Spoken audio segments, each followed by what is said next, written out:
అంటే సినాప్స్ అంటారు. So what happens at synapse అంటే ఇదేం ట్రాన్స్మిట్ చేస్తుంది? Electrical impulses. It transmits electrical impulses. Next section 3 4 marks questions లో 11th క్వెషన్ చూడండమ్మా. What questions will you ask about diabetes to A doctor? Doctor ని diabetes గురించి ఏం questions అడుగుతారు?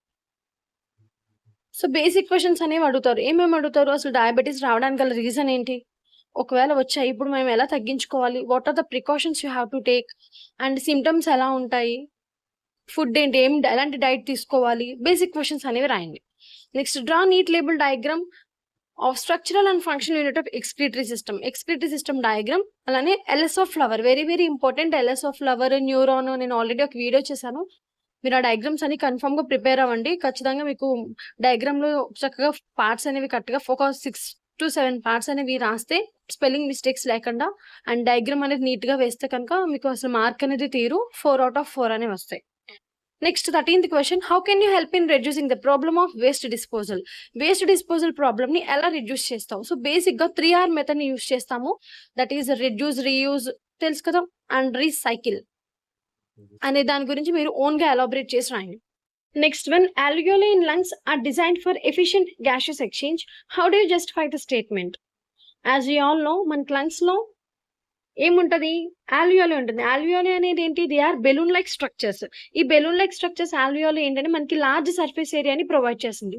ఈ లార్జ్ సర్ఫేస్ ఏరియా మూలన మనకి గ్యాసెస్ ఎక్స్చేంజ్ అనేది జరుగుతుంది. దాని గురించి మీరు రాస్తారు. Why is damage to the ozone layer a cause for concern? What steps have to be taken to minimise this damage?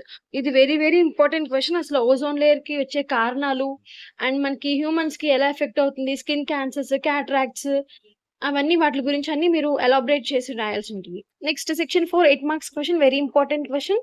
Activities లో ఒక యాక్టివిటీ వస్తుందని అందరికీ తెలుసు. సో ఫస్ట్ ఇంపార్టెంట్ యాక్టివిటీ ఏమి ఇచ్చారు? Write an experiment to show that chlorophyll is necessary for photosynthesis. మీకు ఈ question అనగానే వేరిగేటెడ్ లీఫ్ ఎక్స్పెరిమెంట్ అనేది ఉంటుంది, అది రాయాలి. Next how write the procedure followed by you